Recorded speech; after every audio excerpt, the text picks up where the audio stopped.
e non mi trovo. E non mi trovo, scusate, se mi trovassi, ma non mi trovo. Me ne fotta, mi potessi, non sapete. Ma com'è possibile? Mi sono arrivato a 850 euro di munnezza. 850 euro di munnezza. Sono aiutato l'assessore. A ci devo appiccicare per di spiegazione. A ci assessore, scusate, ma quante cose sta munnezza? Ma se non che le mani costa €1. Ma quando vuoi sta munnezza? A quando vuoi sta munnezza? Ma costa già assai che le cagliette? Che è quella che mi mangia?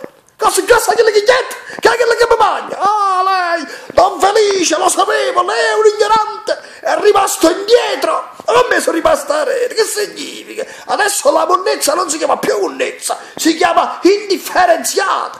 Ma sempre 8,50 di pigliate. E poi lei è un ignorante, mi ha portato solo 2 sacchetti, la plastica e il vetro. Don Felice, l'umido dove sta? L'umido dove sta? Vuoi sapere l'umido dove sta? Puh, a me che sto pure di qua.